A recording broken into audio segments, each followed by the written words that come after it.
Bluehead SJW, probably a cuck like Destiny. You're a cuck. And no matter what you do, no matter what anybody tells you, no amount of CBT, BBT, meditation, mindfulness, therapy, advice, logic, maths can convince you.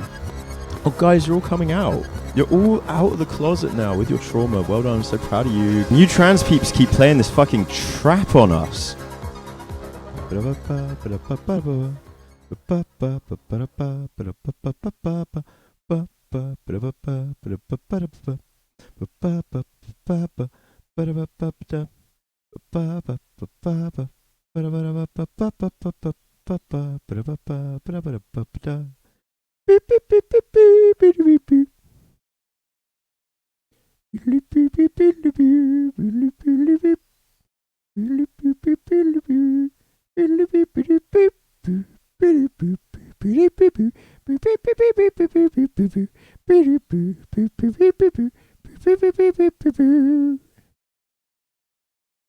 Yes, I did trip. Because one, it helped me make very funny meme edit videos where, like, I gotta be like, well, this is why I've uploaded all versions. You guys might notice over the next few days there are going to be a lot of so much content coming out over the next few days. Just watch it all, please, guys. Share it all. Blah blah blah. Lots and lots of content being churned out. Some of it, I'm gonna be honest, I'm doing framing. So, some of the clips, I'm framing things to make people look kind of a bit shittier than they really were, where it's just so easy to do it, and it's kind of made some kind of funny clips. But I'll be honest, they're kind of disingenuous. But to counter that, I've made sure that the full context is still available, and there is more of the full context style clips than the disingenuous snickety snick style. 8-month anniversary. Yeah. Oh my god, Micro. I had to have a go at Meat for this the other day. Now I'm gonna have to have a go at you as well for this, and Lex in the process too, and myself. Right. I'm gonna put it this way. Transformers has become like a transphobic slur to say, right, when people talk about trans people. You add tranny sounding things to anything as a cis person, and trans people are going to think you're being fucking transphobic. Your tranniversary.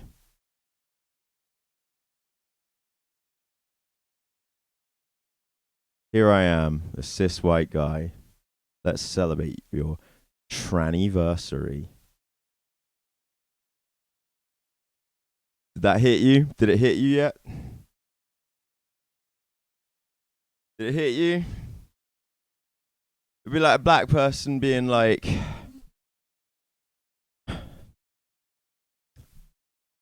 every time they're talking, instead of saying the word night, they say nig hurt. Because they think it's funny. And they encourage white people to start saying that. So you're not actually saying the word. Do you get it? Do you get it? And you trans peeps keep playing this fucking trap on us. And you don't mean to. And I get it. I get where it comes from. Because it's so well-meaning. It's so fucking well-meaning. And I get where it comes from.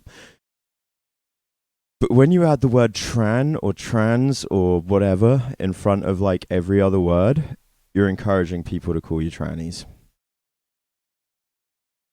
Know what I mean? I hate that that's the case, but in this current day and age, that's where we're at. Right? We don't want it. We can't. It's like I'm never going to stop you guys from using that word yourselves. Like, ever. That word by itself, ever. And I'm never going to stop a black person from using the N-word, ever. I don't think you guys have the right to stop me from using the K slur, ever. There's a variety of slurs that can be owned by a group. But I'm not going to be adding the K slur or the F slur into everything I do all the time, sort of thing. Um, it's my faggiversary. Oh, it's 1 year since I converted to Judaism. It's my kikeversary. You get me?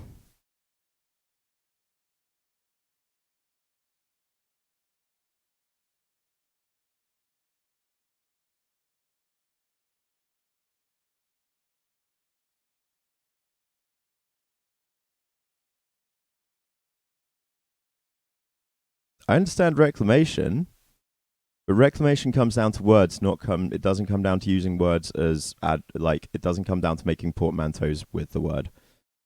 I think making portmanteaus with the word that's being tried to be reclaimed is a very, very risky game to play. Because I'm pretty sure the first person to refer to a trans person as a transformer was probably another trans person. It was all lit and great and funny.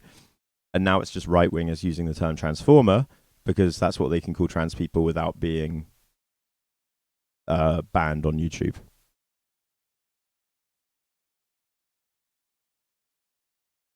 Damn straight. Hey, I'm manic right now. It's not fair.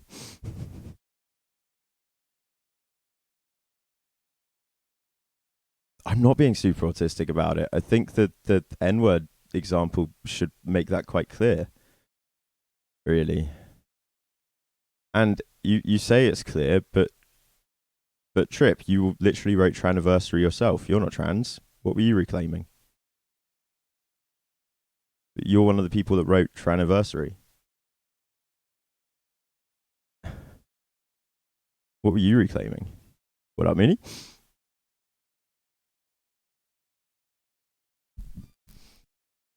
I'm saying for me, as a streamer, when I see this stuff in chat, it comes across almost as like it's something I'm going to be like, yo, be risky saying this stuff about people that aren't in your group. Like, it's fine using the T slur when you're with your other T slurs. I mean, it's fine me using the F slur when I'm hanging out in private with other queers, but as a whole, I don't say that one on stream. I I I don't want to like say I wouldn't. It's my faggiversary. It's been 4 years since I came out. It's my faggiversary.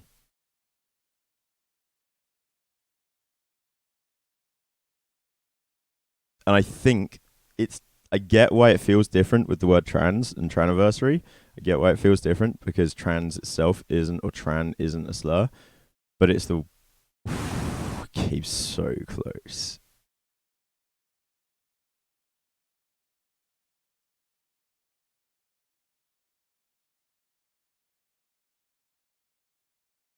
Yeah, I agree. It's slightly different with this, but it comes so. Again, when I said it, you all heard it. So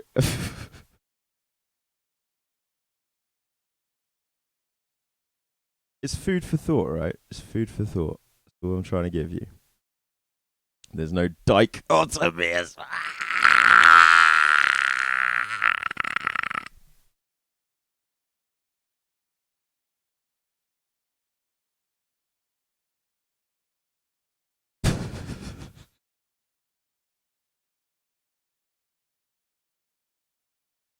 Okay, Trip wins. Yep. You just win because of that. That's fine.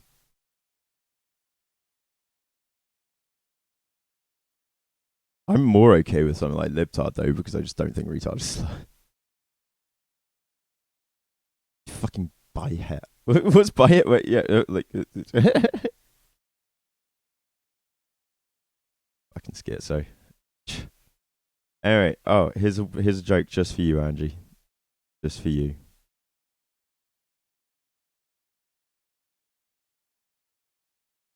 How do you know someone's Welsh?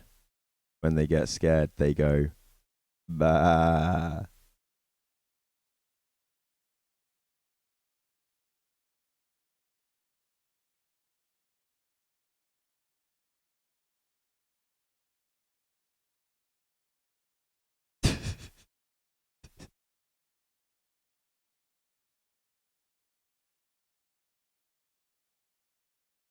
it works for people from New Zealand as well. It's a multicultural joke. Some random thoughts I had on Dissociated the other day, which are that basically the thought is that she teaches her audience that sensible, healthy red flags are in fact green, and at this point she knows what she is doing. The main point of all of this is to explain that Dissociated's content primes a young audience to be manipulated and abused by groomers. She herself is not a groomer or an abuser as far as her content is concerned, but her content is priming people for that sort of stuff. I've seen a lot of people on places like the Reddit and even in this community being like, content's like dangerous. And it's like, why is it dangerous? Why is it this? I think a lot of people reach to the wrong conclusion as to why it's negative. And I think that term of priming is the real reason why. I can't remember if I shared these on stream the other day or not, but it was thoughts over that weird post that I got, weird comment I got. Somebody who commented, friends with a system and new and older system. Catch you later, Lex. It felt weird and gross, that language to me. It felt dehumanizing. They should have said something like, I'm friends with somebody who has DID, or knew a person who struggled with DID, or I knew someone who had grown to manage their DID symptoms. Not, I'm friends with a system. I know an older system. I knew an older system. We don't talk about any other mental health disorder or illness in this manner. We don't see people, like when people say they came out with DID, or when I came out, things like the DID cake. It's not a sexual identity. It's not trans. You don't need DID pride or to come out the closet. I don't come out to people as bipolar. I don't come out to people as autistic or PTS fucking D. I am autistic. I am a bipolar person. I deal with that shit.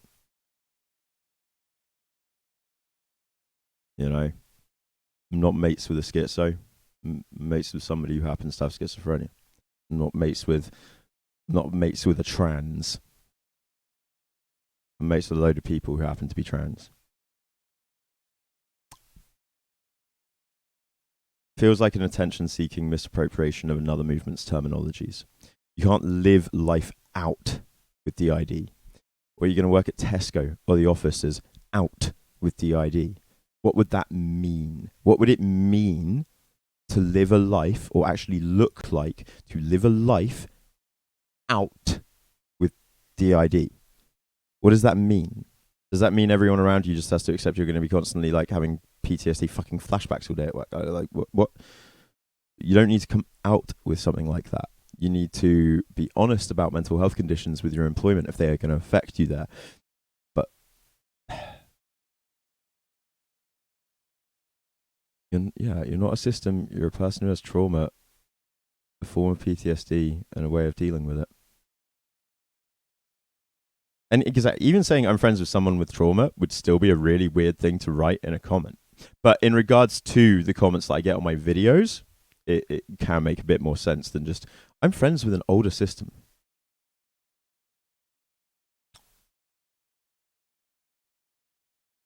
Yeah, I didn't know. There are plenty of you in this community where I had zero clue that you were fucking did peeps for 10 plus months of talking to you. 12 plus months. Some of you fucking freaks I had to live with and didn't realize for 3 plus months. You know?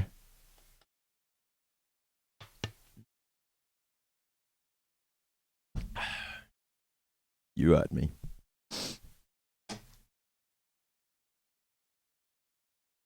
Like, you don't come out with trauma. You don't come out with bipolar.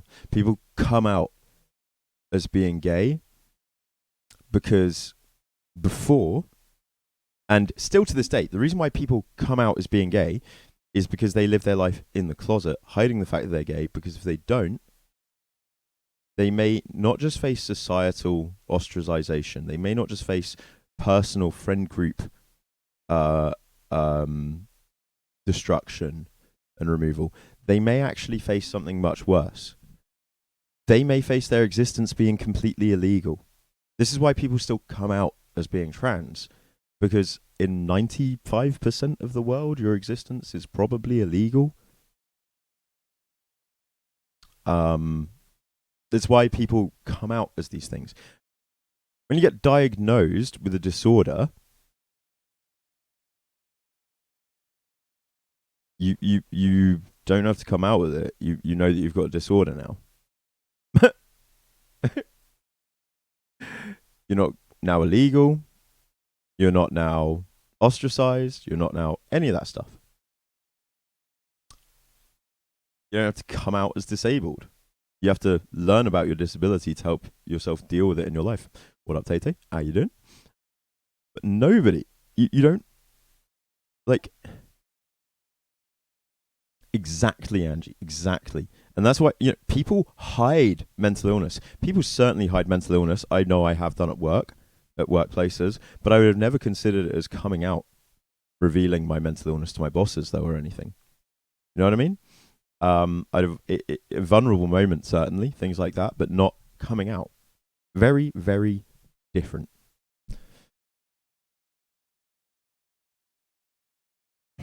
It is. This is what I say here. This is what I say. It feels like an attention-seeking misappropriation of another movement's terminologies. You can't live life out with DID. What, you're going to work at Tesco, the office is out with DID? What would that mean or look like? What does it ever mean or look like, except in the seemingly offensive online portrayals that we witness? What does living life out with DID mean, except as I say there, with what we've witnessed online? It doesn't...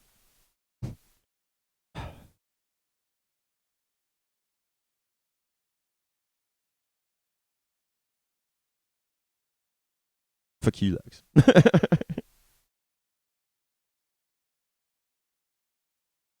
What we are witnessing here, I feel, is people seeing symptoms of an illness as their personality rather than symptoms of a trauma disorder.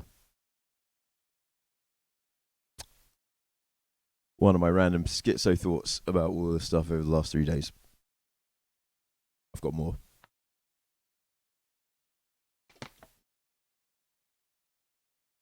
Oh, guys, you're all coming out. You're all out of the closet now with your trauma. Well done. I'm so proud of you. And now when your parents deny your trauma, now you can make TikToks and bitch out at them because they're basically denying your sexuality. Pretty much the exact same thing. But no, sorry, it's not pretty much the exact same thing. Sorry, it is the exact same thing because as people like Matt Walsh will teach us, being gay, or Milo Yiannopoulos will teach us, being gay, being trans, all of this just comes from trauma and perversion. So, coming out with trauma is exactly the same. Coming out with DID is exactly the same as coming out as being gay. Because it's all the same. It's all admitting you got diddled as a kid, right? According to Milo Yiannopoulos and the Christian nationalists of this world.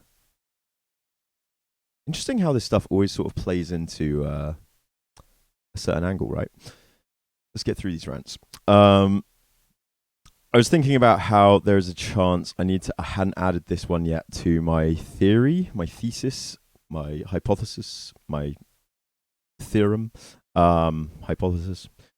The idea that there is a chance that I'm not saying this is the case, please understand, I'm not saying this is the case for all DID. I do not think this is the case for all DID. In fact, I do not think this is the case for all DID. This is from me. These are my like random thoughts. I make a lot of notes. I make a lot of fucking notes throughout the week, often.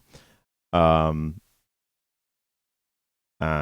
like I'm just having a chance to like get through some of them. Basically, it's a script that I've written. Other stuff like I just stuck a load of them on a thingamy. This is my own personal schizo posting, exactly.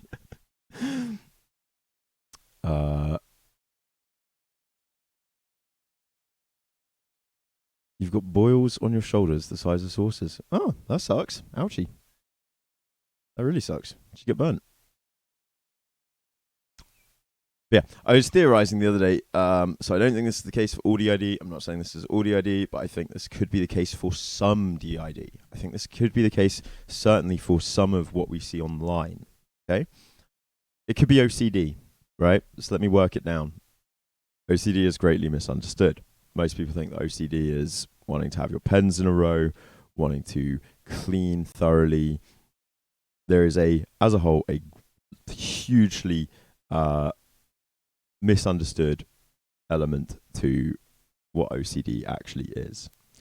And the way OCD generally affects people is with psychotic delusions that cause obsessive compulsive destructive habits and behavior. So, understanding OCD, again, just to repeat the path, somebody has a obsessive belief, okay, or a compulsive belief that forms a psychotic delusion, and that creates obsessive compulsive ritualistic habits and behaviors that are incredibly self-destructive to one's standard of living. Now, OCD is here by the NHS. And I think America does this as well. It's categorized on a sort of 3-tier system: mild, moderate, severe. Severe OCD is what will actually get you a diagnosis of OCD. With mild OCD, you might receive a diagnosis. Sorry, with moderate OCD, you might receive a diagnosis, but it's very unlikely without the psychotic delusions. Basically, mild OCD is people have obsessive thoughts. Those obsessive thoughts never turn into psychotic delusions, never turn into compulsive habits. Now, also, this is the other thing with OCD, is it often gets worse as people grow. So they won't diagnose you with OCD when it is mild OCD, but they'll keep an eye on you, sort of thing. Mild OCD could be BPD, autism, ADHD. It could be a whole load of other things, sort of thing. Then you've got the moderate OCD, where the obsessive thoughts, you're unable to get rid of them, and they're causing psychotic delusions. This is still really hard to diagnose as OCD, though. It could be bipolar, it could be schizophrenia, it could be a whole load of other things still at this point. You won't get a diagnosis of OCD. It's only when, and by psychotic, so you might have an obsessive thought. An obsessive thought, this could get a bit triggering and personal for some in this chat, and I'm really sorry, but I'm going to describe it. So you might have an obsessive thought of and this, I'm going to be very typical here. This is very typical, not atypical. This is very typical OCD.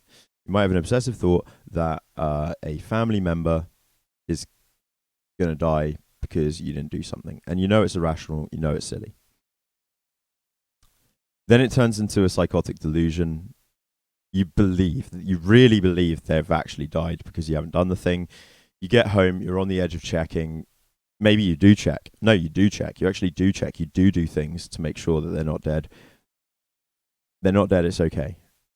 But you can't get rid of the psychotic delusion. The thought, the delusion, the thought, the delusion, every day. And then it hits the level of being able to be diagnosed as OCD, severe. My parents are going to die. My loved one's going to die. They didn't die because I did this. They didn't die because I did X. And no matter what you do, no matter what anybody tells you, no amount of CBT, DBT, meditation, mindfulness, therapy, advice, logic, maths can convince you. There is nothing under the sun that can convince you that you're wrong. The reason why your friend didn't die is because you happened to kick the top step on your way going up. And now every day you kick the top step on your way going up, but you also still check that that person isn't dead. And every day and over, you keep adding more and more and more and more and more and more and more and more and more and more throughout your life. And every ritual is so hard to break. It's not like addiction. It's not like trichotillomania. It's not like anything else. You've heard it said that one of the worst things about OCD is the lucidity. You know it's irrational. You know you're crazy, but you can't shake that knowledge either that you're right. That's when it hits psychotic delusion. And then when you're carrying out behaviors, ritualistic behaviors on a daily basis to combat those psychotic delusions, you now have OCD. This is where it differs to schizophrenia and bipolar, as I said, because often we with bipolar, schizophrenia, can develop an OCD, maybe a singular or two, but it's the amount that somebody with OCD will pick up over a lifetime. There is a large amount. We also, I think, it doesn't, like, if you have bipolar, like when I've had obsessions, oh God, they can be the worst. They can be the worst. And they will turn into the psychotic delusions, and it's the worst. And on and on. But then the mania goes, and I'm fine. You know? Then the episode passes.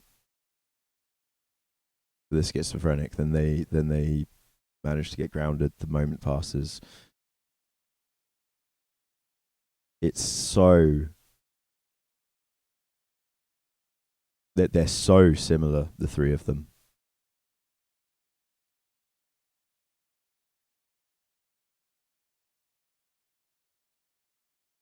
Double bookkeeping. Oh God, that's the worst. You know what's the worst? Is being convinced that you're actually, I don't know if it is the worst. It's it's all shit. Now, with all of that under our belt, let's have a look at this. So, could OCD be a reason for DID? Or could DID be OCD? So, let's see. You have an obsessive belief that you have experienced abuse. Your obsessive belief that you can't trust your own memories. An obsessive belief that you are not truly you. Obsessive thoughts. This is where it turns into delusion. You know, these could be beliefs. These could be beliefs. These could be thoughts that you have that bother you, that bug you, but don't affect you necessarily. But it's when they become obsessive thoughts combined with what is identity, self, you. Obsessive thoughts, I might already be dead because if I speak up, they'll kill me, etc., etc. And then this begins to manifest as an obsessive compulsive behavior, masking, compulsive lying. An obsessive delusion, I can't remember. What happened can't be real. Is there a chance that people that have this collection of beliefs, thoughts, compulsive behaviors, and delusions, is there a chance that somebody had that combination of beliefs, thoughts, compulsive behaviors, and delusions is somebody who does not, in fact, have DID, but is, in fact, somebody who has OCD? That is basically the thing that I would, I guess, like to ask a psychiatrist, probably. Because I don't know the answer to you. This is just a genuine, like, I need to ask a psychiatrist. I hate thinking people could read my thoughts. Bloody, I really notice it these days. At the weirdest of times. Well, I always notice it. I noticed it really heavily a few days ago. But it was at like 2 a.m. So it's thanks to the fact that I've been taking antipsychotics daily for 4 years now. I only feel like people can read my mind just before going to bed and taking my antipsychotics. You know, pretty sweet. I can't remember if I think I did. Oh, I did read this poem out. I remember. So I wrote this poem back when I was living in Birmingham, around the time of the poop pond. Um, but when I read it to you guys, Boris Johnson had just announced he was resigning, and I was like, for fuck's sake! And then like, yeah, he had just announced he was resigning, and we didn't know who the next prime minister would be, and I was really annoyed because I felt like the poem would be completely irrelevant. I was like, oh no, it's not relevant anymore. I want to reread this poem to you all that I wrote about 10 months ago because it is still relevant. It's more relevant than ever. So, poem by Pete. Boris the Johnson gave us a choice: eat or heat your home. And then he partied on whilst our loved ones died alone. The Tories broke the law as we mourned upon our phones, and the country's long been torn by the lies that they won't own. Grenfell burns and Brexit bus, Partygate and fuck Liz Truss. Boris parties with his Russian spy. Really, who cares how many Ukrainians die? We'll let him in, but for a fee. Refugee.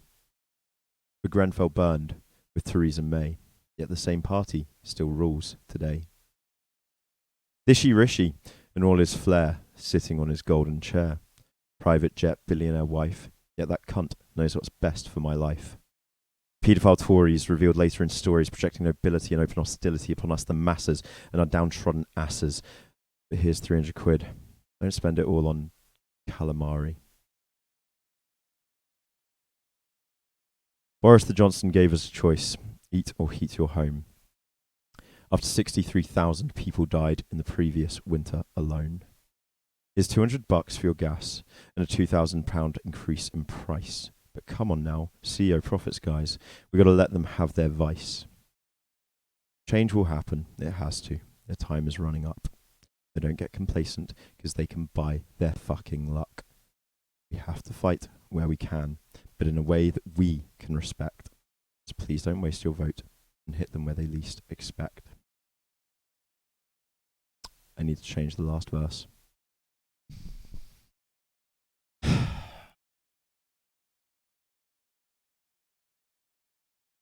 How is that still relevant? I really thought when I wrote this, like back in August, that by like April of the next year, it would be completely irrelevant.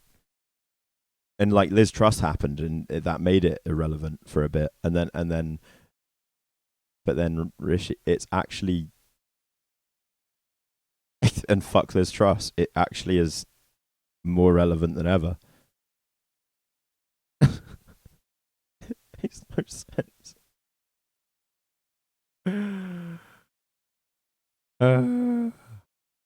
Yeah, I enjoy writing the occasional slam poetry.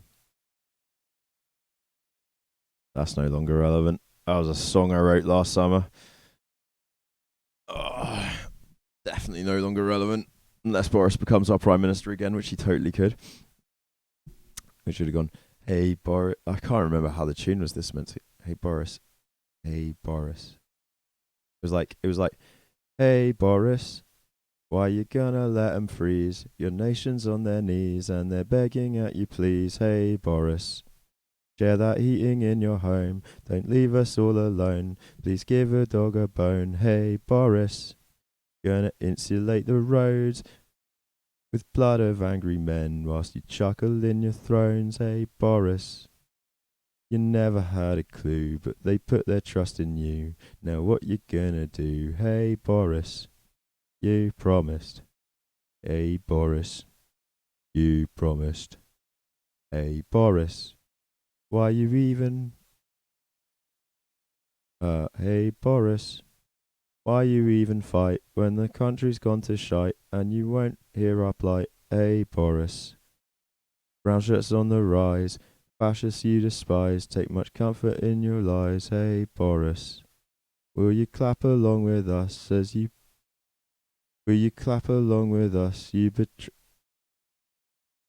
Hey Boris.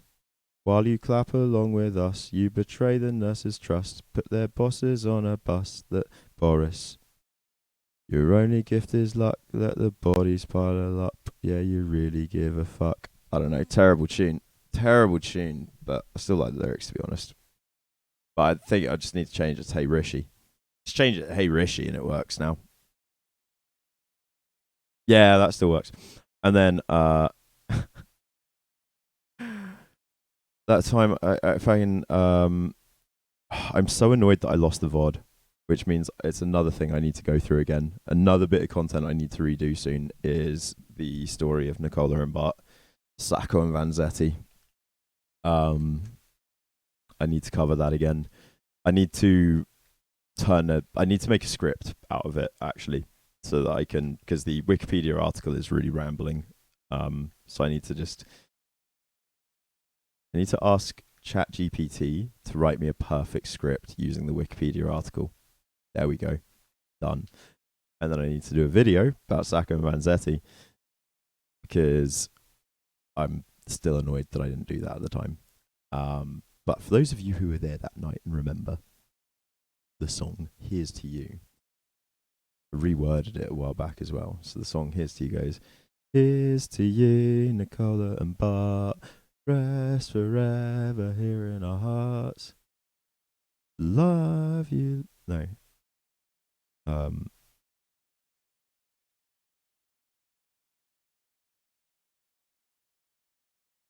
Life you should. Your agony is your triumph.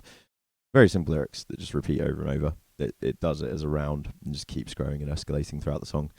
But I reworded it to, here's to you for Raj and Boris.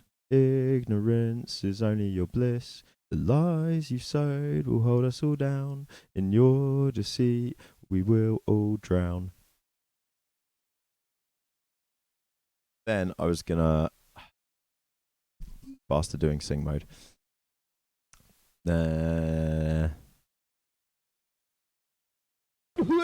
Wow. Did you like the beautiful singing? Welcome, Johnny Reichler. Don't know if I've got any more songs.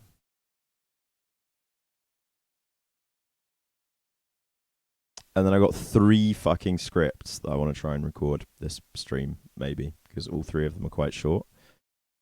I'm gonna do all 3 of them, but I fucking do the emails. I'll do the fucking emails. Blue haired SJW, probably a cuck like Destiny. You a cuck? Mate, love it. Love it. Fucking love it. Ugh. Get rid of the hat.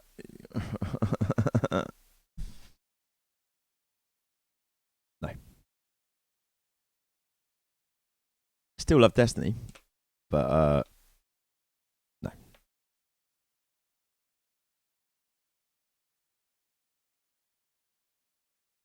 I'm a cuck. I'm a cuck to the game. I'm a cuck to that Sigma grind set. Can't vote Trump 2024. Do I sound like I'm voting for Trump, or do I sound like I'm British? My God.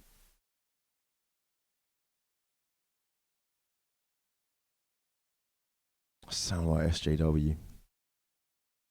No. My ultimate fear.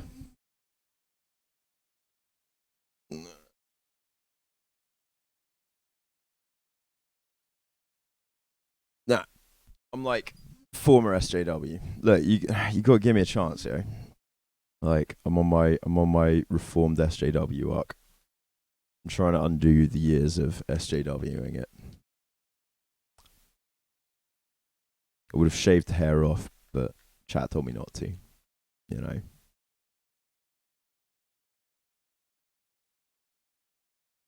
But I felt, you know, felt like I'm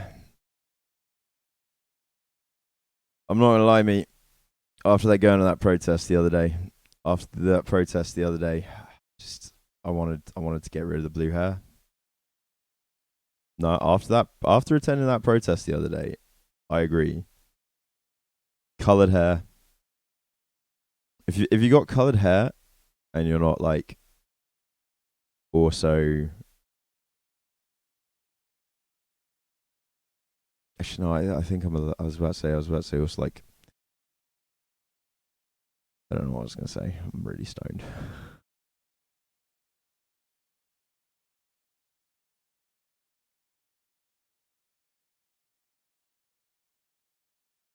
Mate, Destiny and Sneeko have rebuilt the bridge.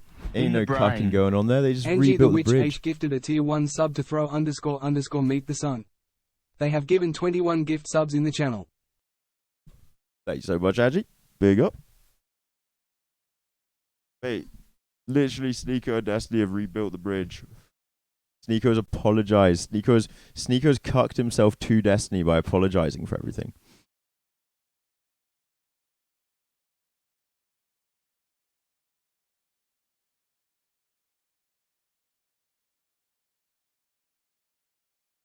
Mate, I haven't had somebody like coffee pastoring for a while. That's sweet.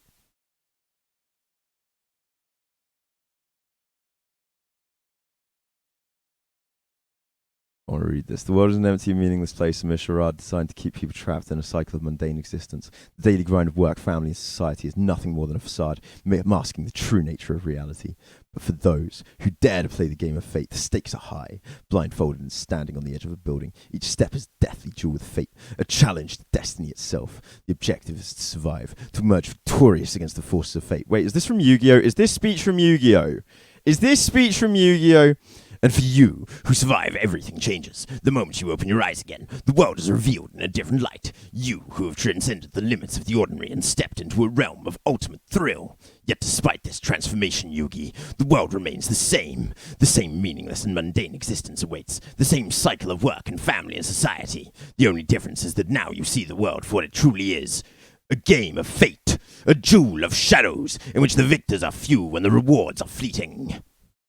In this world of emptiness and charades, the game of fate is the only truth. Oh, he's still... Now he's just like... Boring it. Oh, no.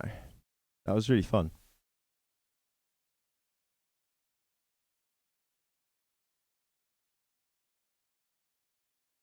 I swear to God, like Tay, isn't that like literally like one of the speeches, not from Duelist Kingdom, like literally, I swear to God, like that's one of the speeches like on the fucking airships. You know when they're on the fucking airships fighting over the Egyptian god cards. I swear down, that's like one of the speeches just like edited. Yeah, it's really close. I swear down, guys. That's actually a fucking Yugi quote. Just like edited to be about like Red Pill Matrix shit. That's amazing. Lit. Oh my God. If Meat succeeds in pyramiding. Oh my trip. Meat, son. My boy. My boy. Fuck did you just fucking say about me, you little bitch? I'll have you know I graduated top of my class in the Navy SEALs, and I've been involved in numerous secret raids of Al-Qaeda, and I have over 300 confirmed kills. I'm training guerrilla warfare, and I'm the top sniper in the entire US Armed Forces. You are nothing to me, but just another target. God, what a class. That's iconic. That is so iconic, that one. Actually iconic, though.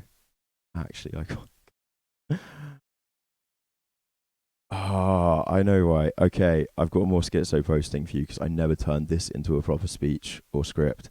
This is just schizo posting. Should we read some like actual Grandads Lounge schizo posting? Because we've read like the short bits, but here we have like a whole ass proper schizo post. I wipe you the fuck out with precision, the likes of which has never been seen before on this earth. Mark my fucking words. You think you can get away with saying that shit to me over the internet? Think again, fucker. I'll back trace it. The phrase, it's just a game, it's such a weak mindset. You're okay with what happened, losing, imperfection of a craft. When you stop, or getting angry after losing, you've lost twice. There's always something to learn, and always room for improvement. Never settle. Bruce Lee, also Einstein, also Shakespeare, also Napoleon. I've seen all of them. Also Abraham Lincoln. I've literally seen that quote there, Tay, attributed to all of those figures. That one is just the game. It's such a weak mindset. Has been attributed to so many famous people. It's great. Oh God, you're all schizo posting now. Why? Oh no, oh god. I see the player, you mean planning? Yes, take care. It's reached a high level now.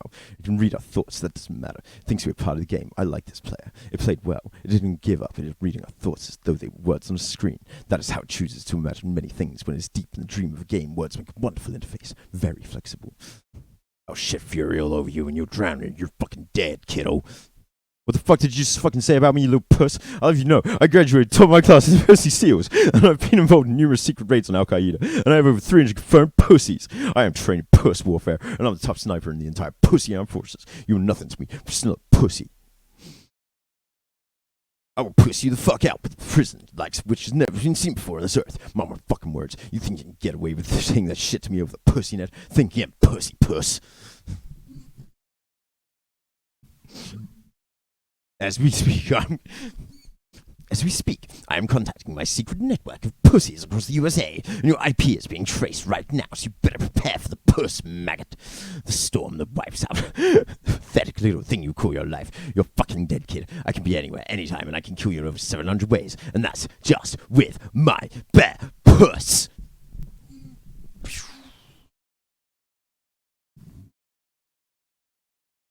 Less terrifying than staring at the reality behind the screen. They used to hear voices before players could read, back in the days when those who did not play called the players witches and warlocks, and players dreamed they flew through the air on sticks, powered by demons. What did this player dream? This player dreamed of, I like to creep around my home and act like a goblin. I don't know why, but I enjoy doing this. Maybe it's my way of dealing with stress or something, but I just do it about once every week. Under the Empire's new order, our most cherished beliefs will be safeguarded. We will defend our ideals by force of arms. We will give no ground to our enemies, and we will stand together against attacks from within or without. Let the enemies of the Empire take heed. Those who challenge Imperial resolve will be crushed. Okay, guys. I'm done. No more. No, I'm not doing it anymore. That's it. Apparently, I don't know what's happening to me right now. I need to stop.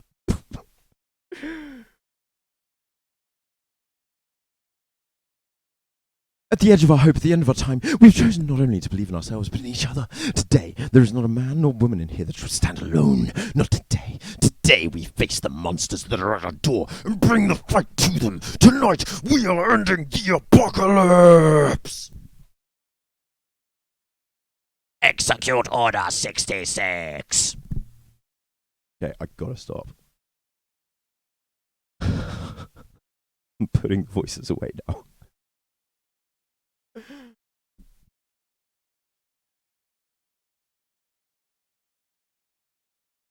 Should I just make like a fucking hypercut of that and like use that as my voice acting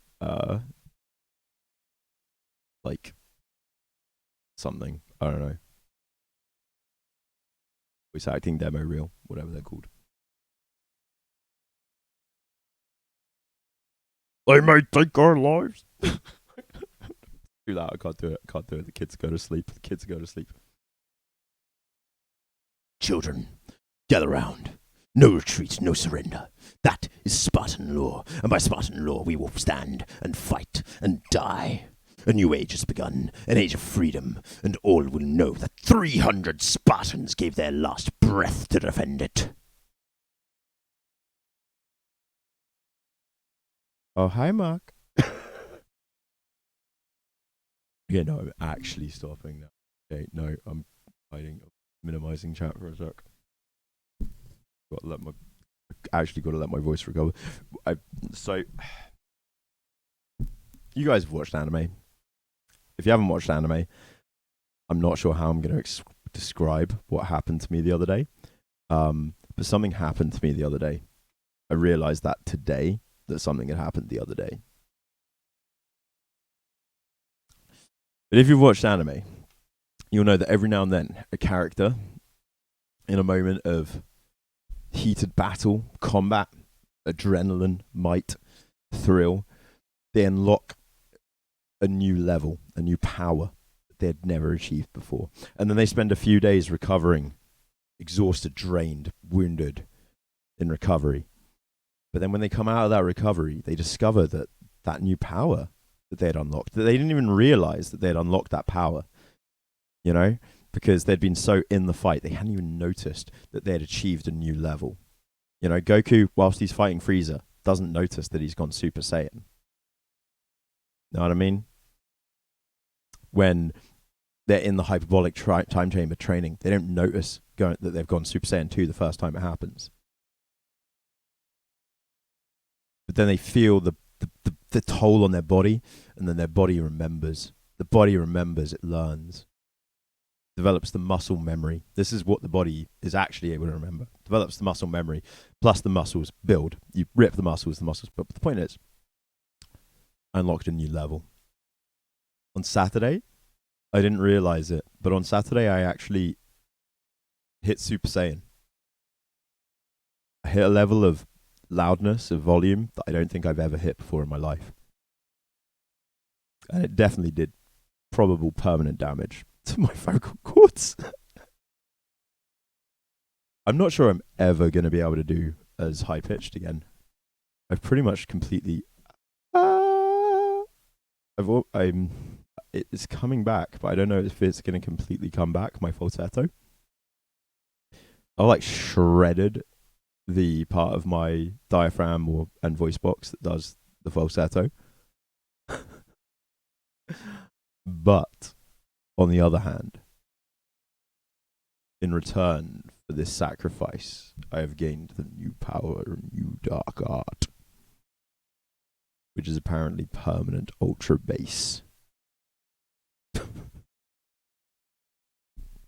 Because, like,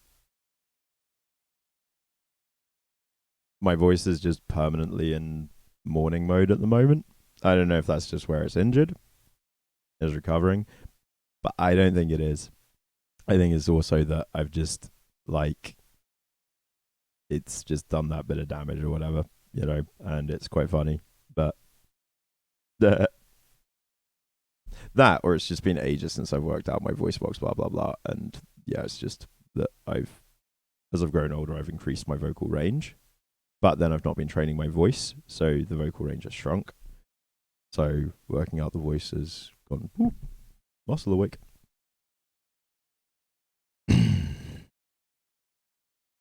Okay, welcome back, chat.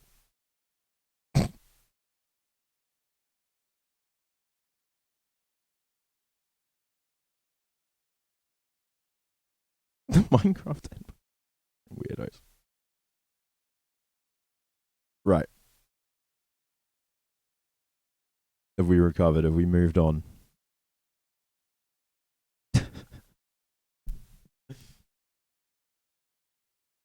Time for some Pete Schizo posts. Now that we've done with that Schizo posting chatter and your own Schizo posting chat. Welcome, Rain. To a typically wonderfully unhinged stream.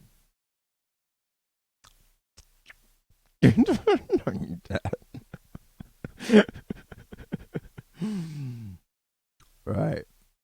Here's an actual Pete, like, insanity thing. I hope that this makes sense. We'll see. This could be completely unhinged. Universal credit is a dystopian, authoritarian control measure and not a form of utopian socialist benefit system. It seeks to entrench and cement class social dynamics by destroying the possibility of a nuclear family for those using it, by reinforcing and actively encouraging negative, abusive behaviors within relationships, and by actively preventing class mobility. Yeah. I mean, like, I guess, like, manic posting, like, or, like, I'm just fucking manic, but it's just, I'm not gonna lie. At first, I was like, yeah. No, not just you. Microphone keeps doing that for some reason. Nope. Don't know why that happened.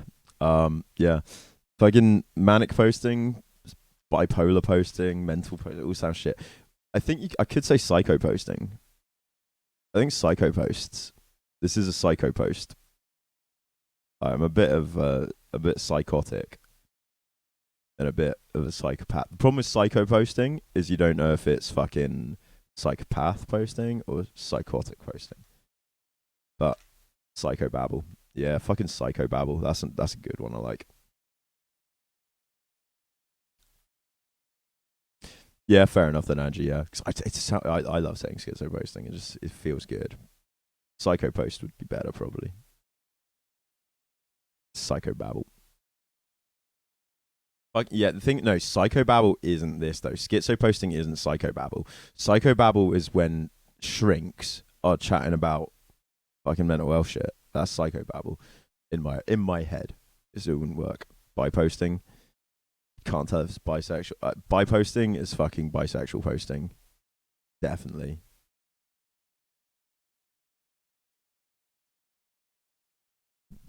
Fucking mental posting. I like psycho posting. Psycho poster. Psycho posting my psycho pass to the world.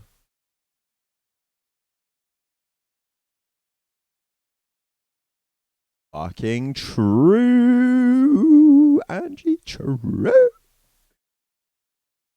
You know, we often talk about diagnosis. Like, this might sound brutal, but this is half the reason why when I got diagnosed with bipolar, it was a relief. Because when I was like 16 to 18, I knew there was something wrong with me. Didn't know what. Doctors also realized. Thought it could be bipolar.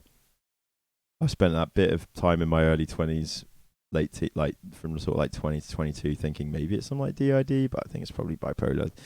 After all the drugs I did, and I had the PTSD, before I had any understanding what PTSD was, I spent a good 5 years thinking I was schizophrenic. I thought I had just broke. I thought I was schizophrenic. I thought I had schizophrenia. And when I found out I was bipolar and ADHD, and I needed to talk to somebody else about the PTSD thing, it was fucking relief. Such a fucking relief. Like, genuinely, you know, felt like a cry. Um,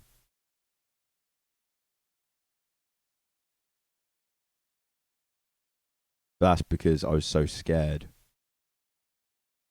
of what it could be. So people with DID, if they get a DID diagnosis and they feel extreme relief because they've not been diagnosed with schizophrenia, I can totally understand that. But I'm not sure I can understand it, because it's like, yeah, you're not schizophrenic. You got horrifically traumatized as a kid. I don't. Uh, but like the bipolar, it was like, I know bipolar is bad and all, but I know it's more manageable. It's more manageable. It's still sucky, more manageable. That's all. I just knew that was the case, and so I was like, sweet. I have to, yeah. I know I have to take, like, the dosage I take is less. Like, we take the same meds, but I take a tenth of the amount. A tenth of the amount. You know? Yeah, I could also totally actually understand somebody with DID getting the DID diagnosis and being really shattered by it, because they were probably hoping for schizophrenia. Because then, well, also a lot of you with DID have tried antipsychotics, haven't you? And they've done fuck all for you other than make you worse. And it's like, why don't they work for me? You're not schizophrenic, and yeah, it's like,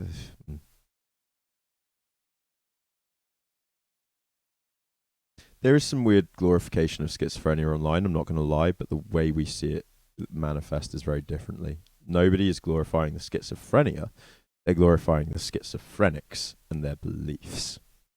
Okay, you know, SRA, QAnon, blah, blah, blah, blah, blah, blah, blah. But more like that stuff, like we were looking at that one day with, like, you know, the cerebrum and the brain and the Bethlehem. Like, that is just like some schizophrenic person's ramblings, and then they've had a million people say, yeah, you're right, actually. I believe that too. It's like, oh, God. Oh, yeah. So, yeah, I exactly. So, yeah. DID, ever feeling relief over getting diagnosed, that, then, yeah, it's a bit of a weird one, isn't it? It's relief getting diagnosed because just finally I can do something with my life and figure. Just, relief if you had no idea. But yeah, I'd say the tier list for me is probably like, at least want DID or something, then schizophrenia, then my bipolar, like, then actually I'd rather have bipolar than OCD as well. Again, I feel people are of two minds of it, but I know a lot of people are of the mind that severe OCD is worse than severe bipolar. It's harder to treat. It's more destructive to life in a consistent manner. Bipolar is just as destructive to life, but in those extremes rather than consistent.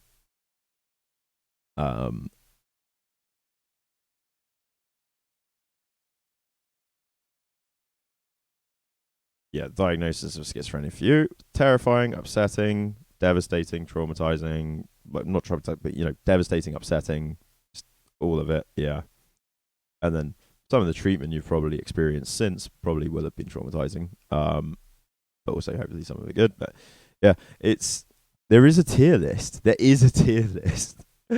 Oh my god, loungers! I'm gonna do the tier list of mental disorders soon. Should we do a tier list soon? Should we do a fucking tier list of all the mental disorders? It's the most inappropriate thing ever, and I want to do it.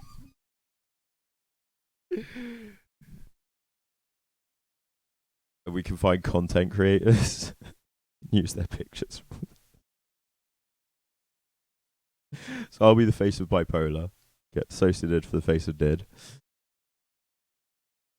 No, I haven't. But do not link them to me now either. Link them in one of the various lounge places for me to look at some point. There's just been so much content lately. Anyway, let's read this again. So we've had the intro. Divorce rates, rich versus poor. Should I reread the intro? Did anyone pay attention to the intro? I don't know. I'm going to reread the intro.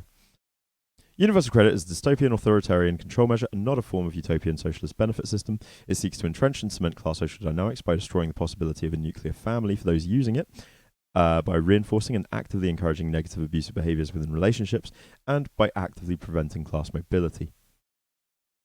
First, divorce rates, rich versus poor. Unreasonable behavior is the number one reason for divorce in the UK. That's why, I knew I had researched this at some point.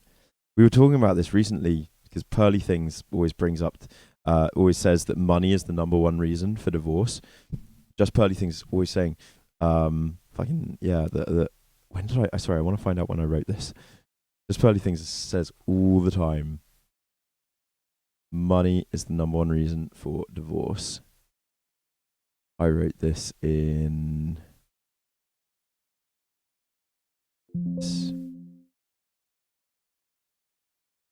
7th of February,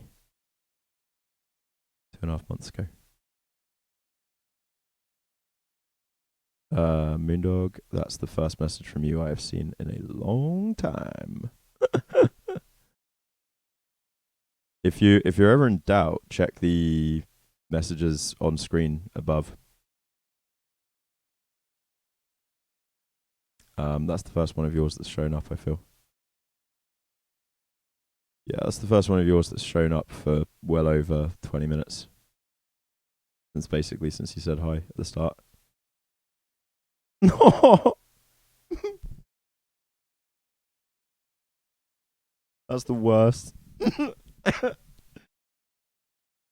Oh my god, that's the worst. That's actually the worst. What the fuck? Oh my god.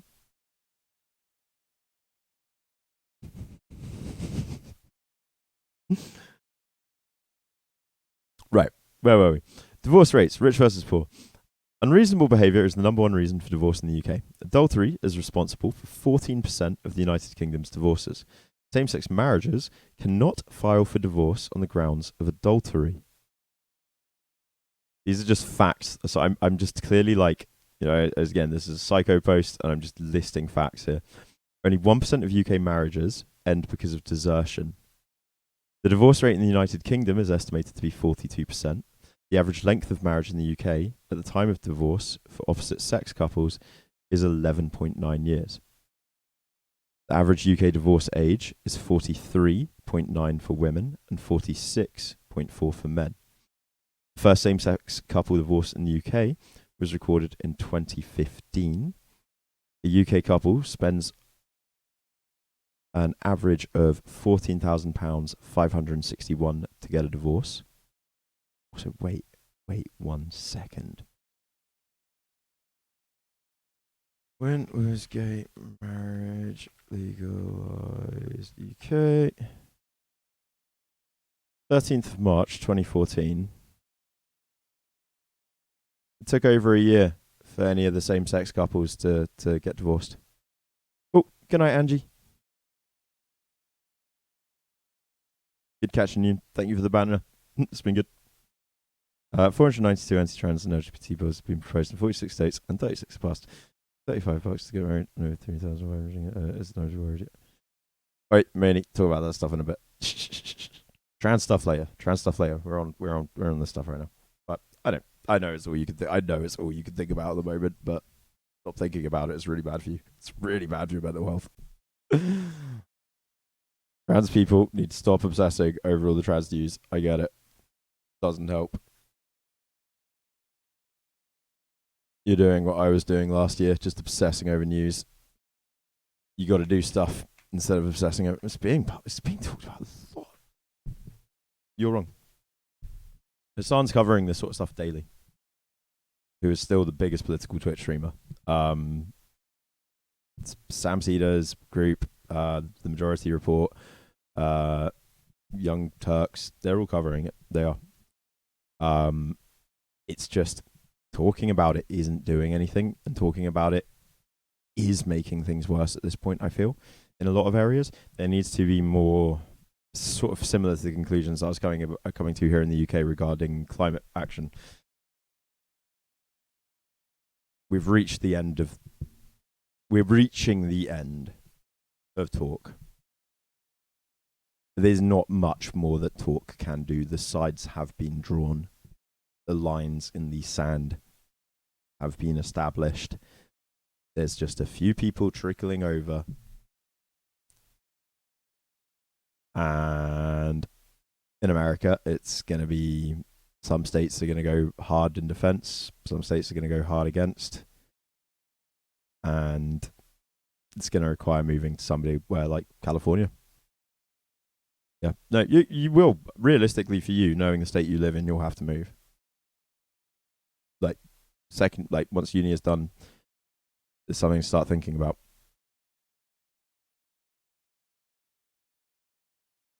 This is the other thing. You got to be careful of what you're framing as anti. There's a lot of stuff that's being framed as anti-trans that isn't anti-trans.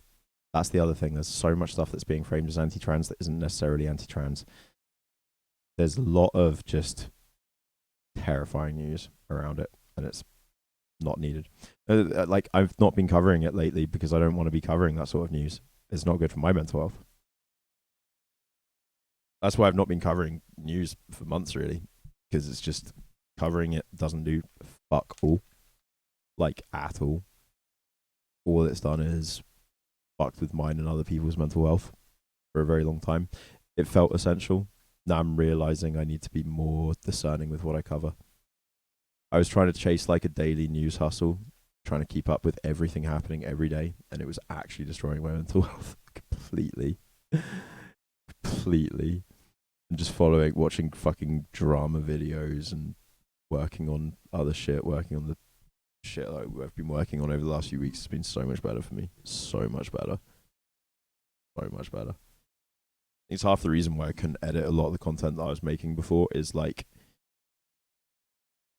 I'd talk about something on stream, and by the next day, the Tory politicians that I'd spent 3 hours talking about had backtracked on their words, and the video that I would make out of the stuff that I'd been talking about on stream was no longer relevant. And every single day, there's like 5 breaking pieces of news that is essential to pay attention to, and it's impossible. It was breaking me. I'm telling you now, it's going to break you too.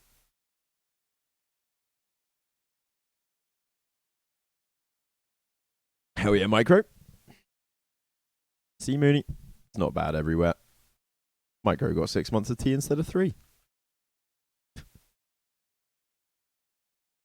No, don't be depressed and informed. That's the worst. Be ignorant and happy. Half the problem with us depressed lot.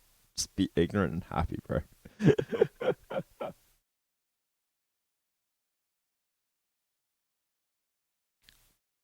Think about this, right? Think about the good that's happening right now. Tucker Carlson has been fired by Fox News. Think about that. Think about the fact that Tucker Carlson, well, or he's gone. Think about the fact that Tucker Carlson is gone. Think about that. Think about the fact that there's no more Tucker Carlson on Fox News. Think about the fact that Don Lemon also got immediately sacked by like CNN after he said the other day that women over 30 have passed their prime. That's pretty good. That's some good stuff.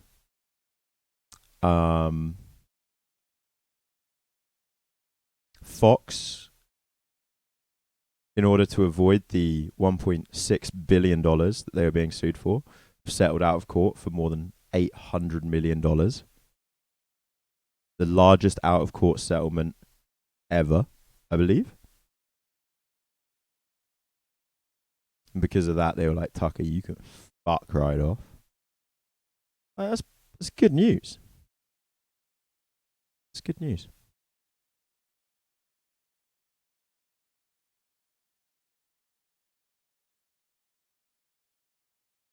There's some good news. In the last 6 months, we have seen Alex Jones, Tucker Carlson, and Fox News all take bigger hits than they have ever taken in their media history.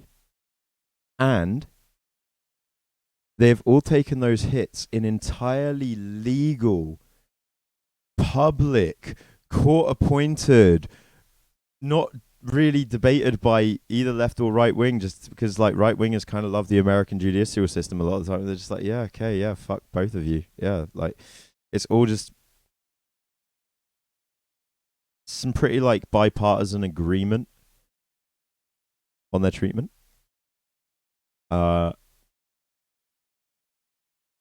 right is they're tearing themselves apart right now in general. They're getting ready for their big push. Trump has got to be their big push. I think Trump could win 2024, but I'm not certain he will. And I'm not even certain he'll try and start another riot. I don't know if there's still the energy for it. Do you want to know another way of thinking about this? Here's another way of thinking about this, right? Trump did an interview with the Nelk Boys. Another interview with the Nelk Boys, one of the largest group of podcasters, YouTubers in the world. Did one with them like 3 years ago, I think.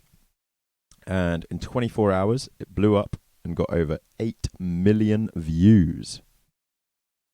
8 million views, 24 hours. Nelk Boys just did another interview with Trump. Got 3 million in its first 24 hours. That's less than half.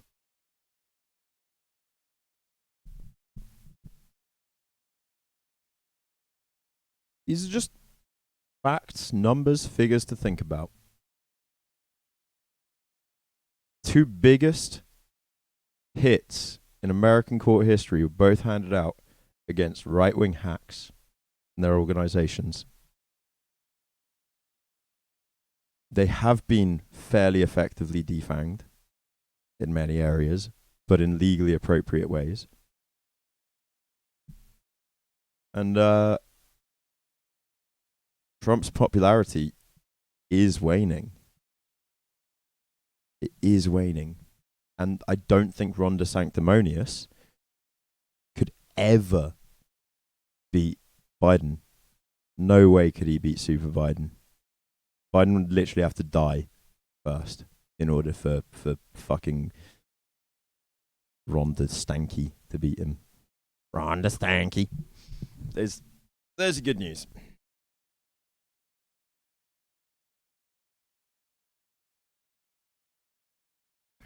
Biden's just got way too much bipartisan support. Like, lefties will vote for him because of the fear of Trump, but right-wingers also vote for him because of the fear of Trump, and right-wingers also vote for him because they see him as, you know, the guy that said he'd like crack down on super thugs and super rapists, whatever.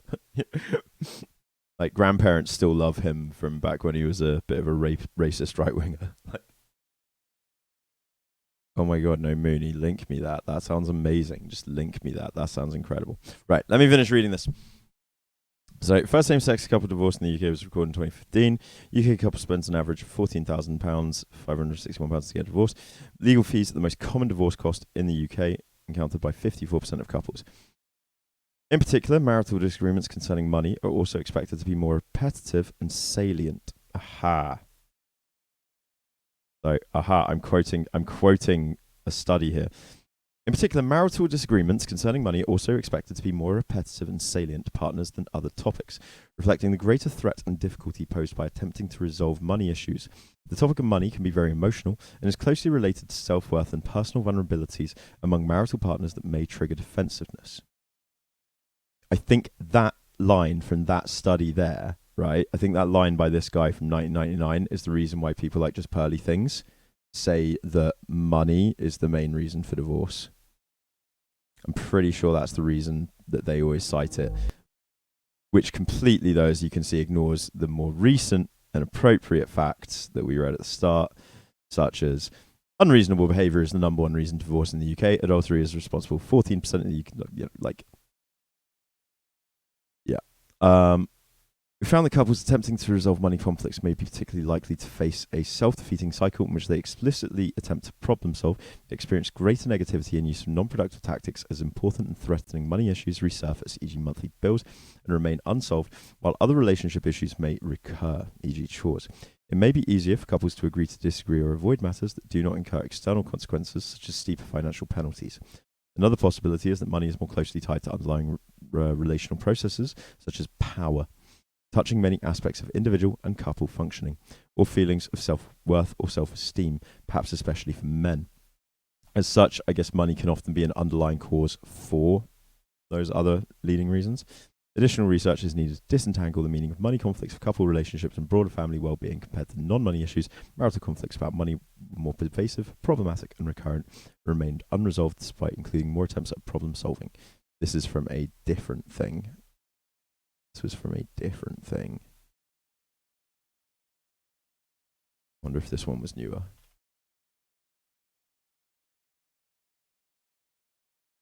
That was from 2020.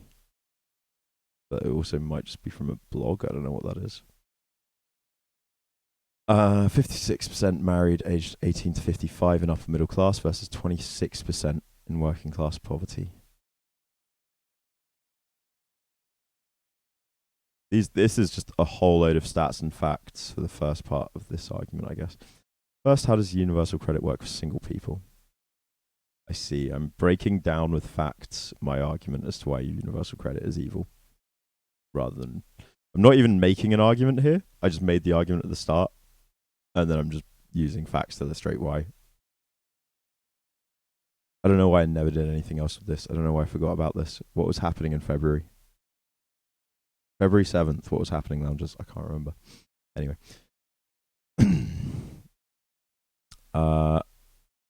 So, how does universal credit work for single people? You get £334.90 for a single person over 25. How does it work for couples? You get £416.45 for you both, paid into a one person's bank account.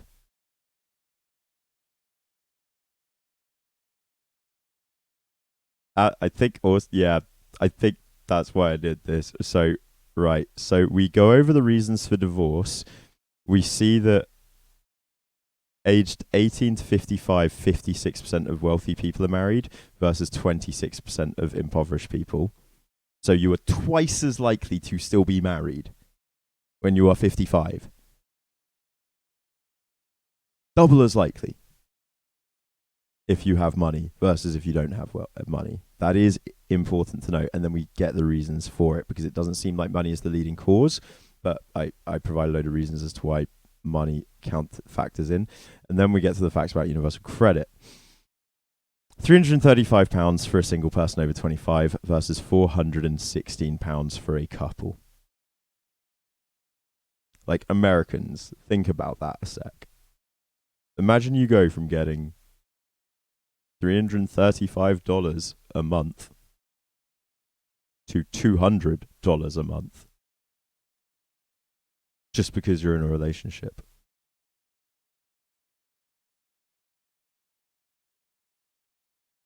How does that make any sense? It doesn't.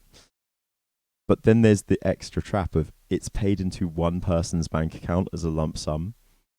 If you add in a disability or child, you get £69.70 a week if your partner has a disability and you care for them. Your first child, you get £290, born before 6th of April 2017, £244, born on or after April 2017. For your second child and any other eligible children, £244.58. This is per week, I believe. And then I write, look at codependency, look at financial abuse.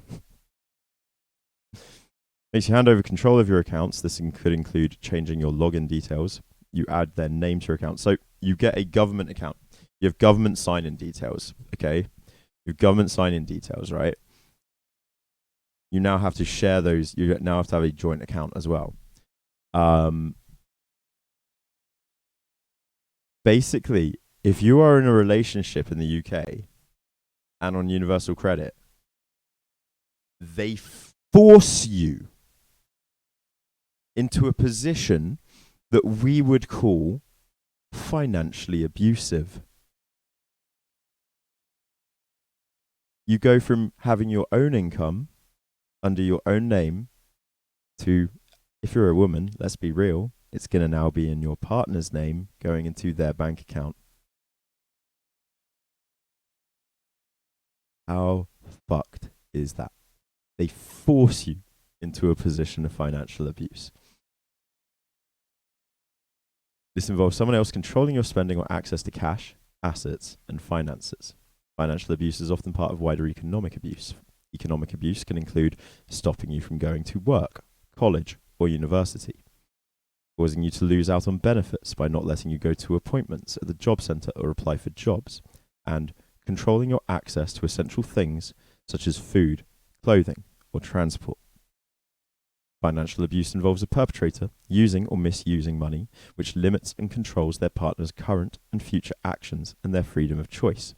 Now, when you and your partner are getting £400 between the two of you, $400 between the two, $500 between the two of you to last the entire month, yeah, and it's going to one person, they're going to be stressed. That person that gets the money is stressed because they now have to budget, blah, blah, blah. Do you see the issues cropping up? But now the partner not getting the money feels like they're being limited, controlled. This can include using credit cards without permission, putting contractual obligations in their partner's name, and gambling with family assets. Has offered to buy, shopping, or pay bills with your money, but takes it and doesn't use it. That's how you agreed. Asks you prove what you've spent your money on. Stops you accessing your bank, loan, or credit card accounts. Controls what you can and can't spend your money on. Sets up direct debits from your account to pay bills which aren't yours or pay for goods and services which you haven't bought. Pressures you to arrange for your benefits to be paid into a bank account you don't have access to. All of these things are standard forms of financial abuse, right? Pressures you to arrange for your benefits to be paid into a bank account you don't have access to. That's considered a form of financial abuse. Yeah? If you have a girlfriend and you tell the government and you're on benefits, they're like, right, got to put you on one account now. Yeah, we'll just put her money in your account. We just need to get her okay on that. Do you want to just ring her quickly? The government forces you to be a financial abuser, to be an abuser. The government is forcing poor people to abuse their partners. And so we go back to the start. Universal credit is a dystopian, authoritarian control measure and not a form of utopian socialist benefit system like those on the right like to paint it out as. It actually seeks to entrench and cement class social dynamics by destroying the possibility of a nuclear family for those using it. You don't have a chance your chances of surviving marriage if you're impoverished in the UK, they're lower than 20 fucking percent. It's brutal.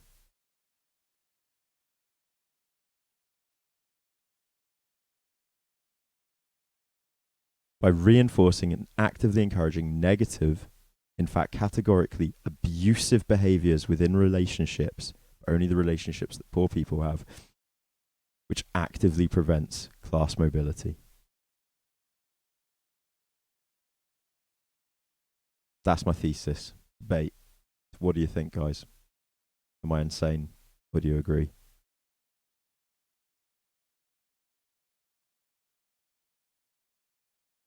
Right, let's finally get to fucking Gianni Systems response, shall we?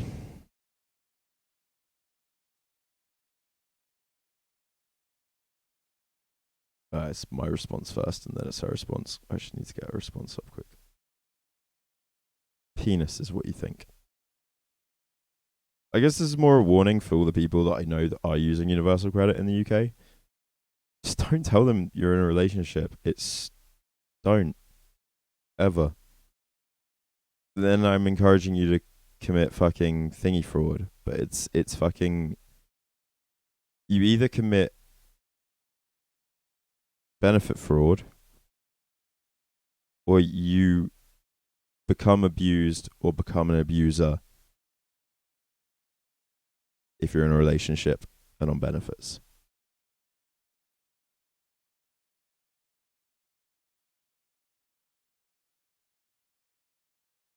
That's evil, right? That's a hell of a trap, right? They've designed a system where you're either abused, abuser, or committing fraud. That's a incredible trap, I think. Like genius, next level. Anyway, I wasn't meant to move on yet from the Gianni stuff. Off the back of the Gianni stuff, I had this little rant with somebody. So true, Trip. And even you guys enjoy it when I'm like blow it up and get angry and heated and content or whatever. Yeah, we do. Brains are, but it's like one of the secrets of storytelling. I don't even like one of this golden. What's the golden rule of like telling a good story? Conflict. You need conflict. You need disappointment, upset, catharsis, resolution, catharsis. Goal, disappointment, conflict, resolution, catharsis. The core of most good stories. We love as a species a bit of conflict, a bit of a fight, but it's too much online. It's everything. The internet currently, as it is, has just put everything on crack. But right, let me just read this rant that I had off the back of the Gianni emails. This has helped me realize what trauma dumping actually is. It's not sharing trauma, it's oversharing to avoid accountability. So that's what the person I was talking to said. And I replied with, I was thinking about how I couldn't be asked replying to her properly, and then it hit me. Don't. Ultimate disrespect, but also the correct way to handle emotional blackmail. And I said it's oversharing in order to gain something. Be that avoiding consequences, accountability through gaining some moral high ground, or gaining respect, sympathy, attention, gaining the upper hand in an argument. And then I said, just tweaked something. Going to need an explainer of something else first. So, me and Cheddar are exceptionally good liars. He's better than me, but that's because he taught me the technique behind telling perfect lies. Everyone thinks the trick to a good lie is an element of truth. Some people say you have to sandwich it between two truths. The old saying, 2 truths and a lie, etc. All of them are wrong, and that's why they get caught out and thought of as liars. The real secret is this.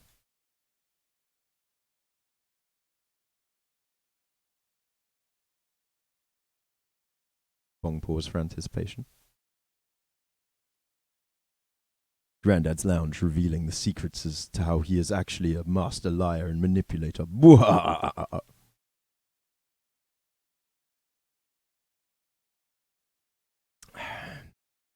you're going to see from what you're going to realize from this is that I don't much basically, but no, what you're going to realize from this is You'll never be able to trust me again. I'm joking. God damn it, Rain. I trust you with my fucking bank detail. No, I can't say that. Last time I watched a streamer tell somebody else that they knew that they'd trust them with their bank details, their friendship exploded. Can't do that. Rain, I'd trust you and your husband with my realm to, like, not kill the dragon. Oh, shit.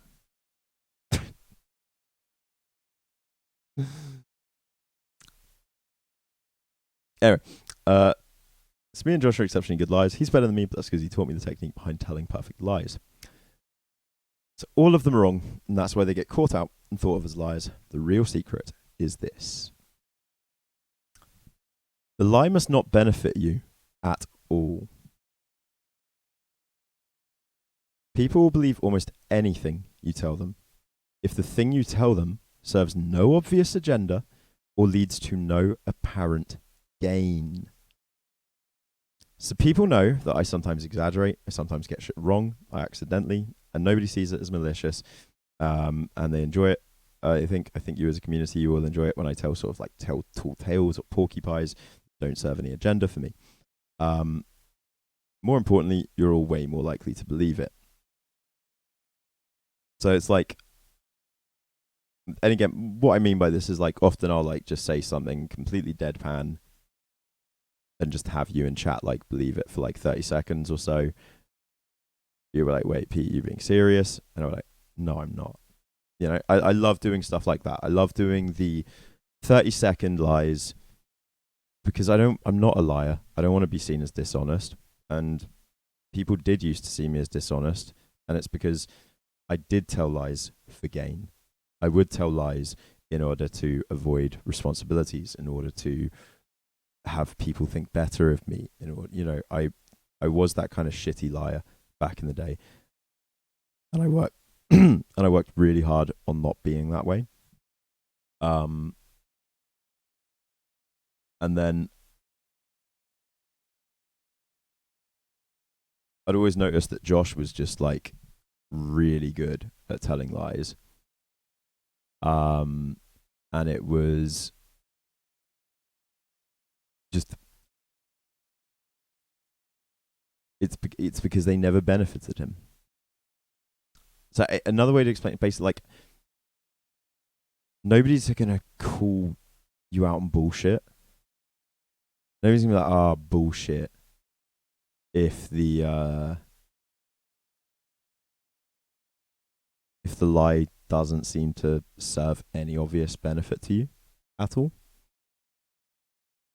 Anyway, all this is to say, the reason trauma dumping is often so easy to spot compared to regular oversharing of emotions and feels so different in the moment. The reason why trauma dumping feels so different is the potentiality for some form of societal or situational gain. That's the thing that makes it trauma dumping. If somebody can gain something from that oversharing of trauma, you know?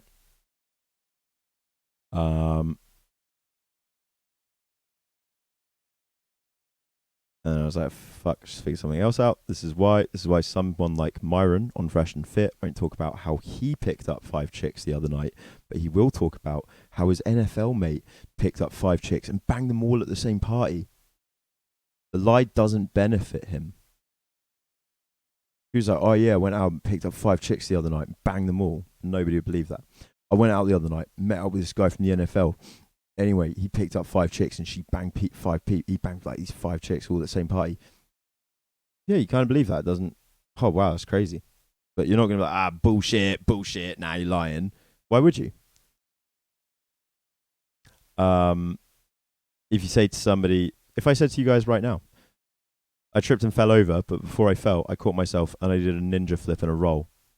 You'd say, no, you didn't, Pete. Why are you just telling a random lie? Whereas if I was like, guys earlier tripped and fell over, it would just be a moment in time, part of the conversation. None of you would question. It would just probably be like, why are you bringing it up randomly out of the blue? Although earlier at the start of the stream, if I'd been like, yeah, I fell over earlier, I don't think any of you would question it necessarily. There's no obvious gain. On the other hand, was I having an argument with one of you?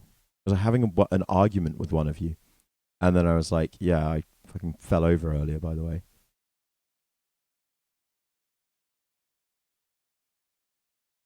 Now you've got something to gain. Now the lie is obvious. The secret to a good lie is it mustn't benefit you. And that way you can still have fun bullshitting and telling tall tales every now and then. And you won't be a compulsive liar. You won't be a malicious liar. You won't be seen as manipulative or nasty, because you won't be. You're not doing things to benefit you with your lies. Wow. In that way, it's just chatting shit. You just chatting shit, mate. That's all it is. But also, I would say, welcome, Aubrey. Also, it's all to say that, yeah, that is why trauma dumping feels different. It can be really hard to call out sometimes why something is or isn't trauma dumping. But if something feels like it's trauma dumping, think to yourself, what is there that somebody could gain from what they're sharing right now?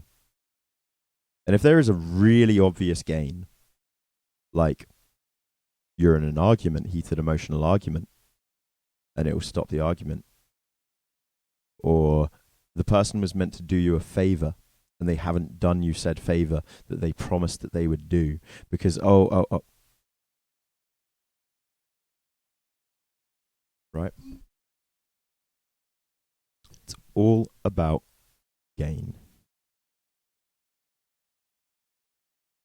There we go. I think we got through all my fucking psycho posting that was there.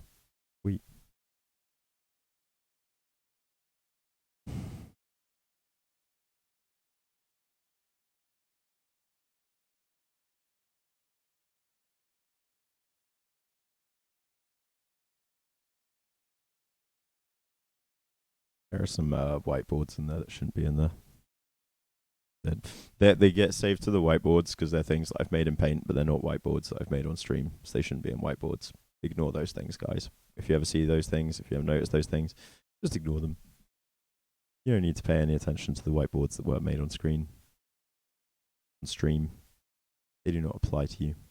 They're not for your eyes.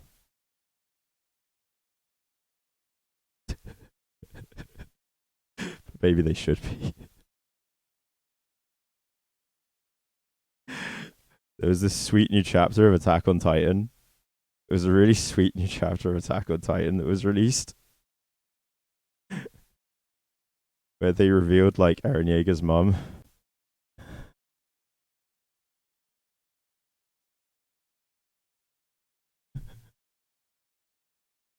This is why it's just casual bullying. Just casual bullying. I'm awful. I'm awful.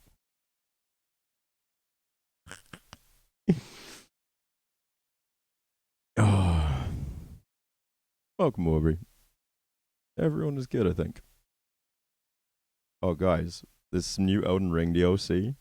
They updated the giants in Elden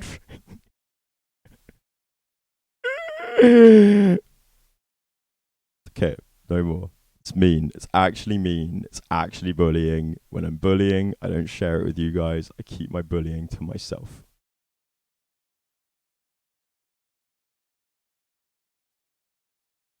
Oh, I did a drawing explaining why throwing cats is fine. Definitely didn't do this just to trigger you all. It's beautiful art, isn't it? Here's some really beautiful art. I think you guys will appreciate this. So I was explaining like why throwing cats is fine, but also how to throw cats in an appropriate manner. Don't throw your cats. Loungers, this is a bit, this is a joke, this is a pastiche. Do not throw your cats, okay?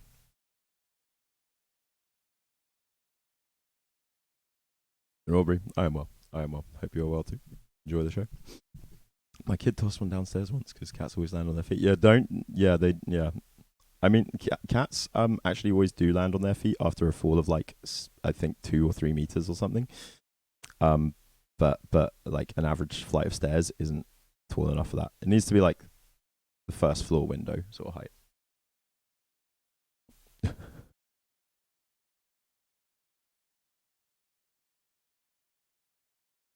Oh Jesus Christ! Not sure this is the right stream for you then, but we'll see.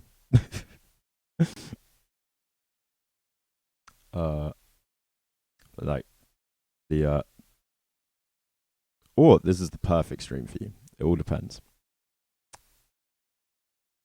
So this is the correct way to throw a cat. Okay, you need to first get a basketball hoop. Okay, you need a basketball hoop, and you put a little like you put a bin, put a little like waste paper bin in the basketball hoop. Yeah, waste paper basketball hoop. Yeah, attach it to your wall above your door, and then when your cat comes and scratches you, you can then throw the cat straight behind you, and it will just like perfect every time.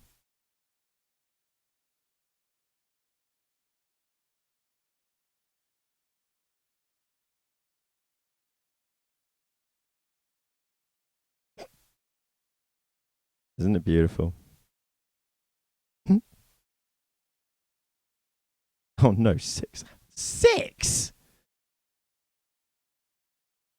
Six? Somebody tell the new chatter that I've actually said hi and I'm shocked and appalled by the amount of ads. That's disgusting. Six?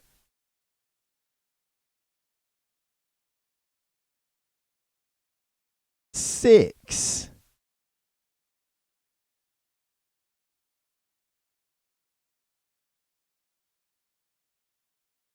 There's not meant to be that many ads on my channel. There are not meant to be that many ads on my channel. What the fuck?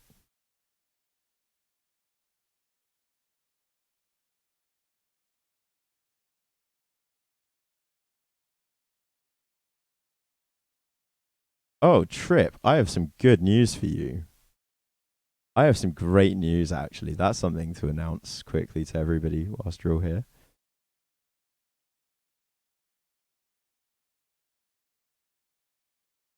In the brain.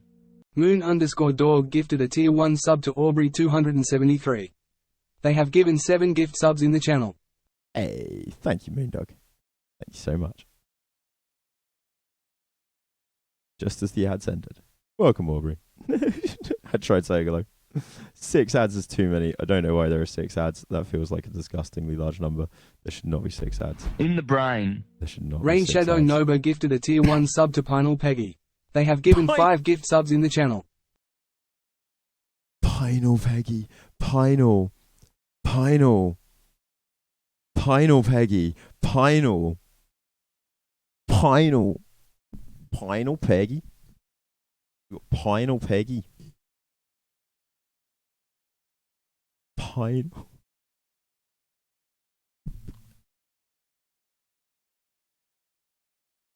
Who is this Pinal Peggy?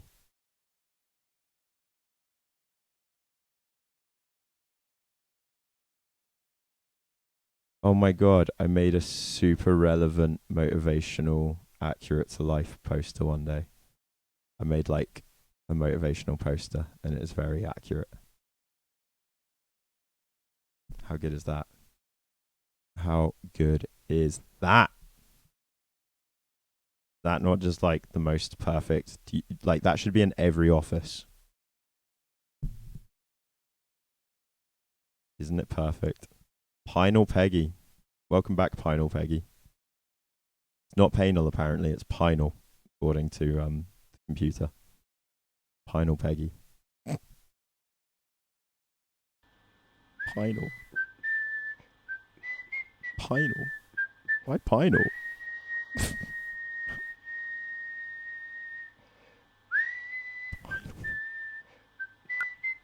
Thank you so much for watching, Loungers. Don't forget to like and subscribe. And maybe even leave a comment, you fucking arsehole.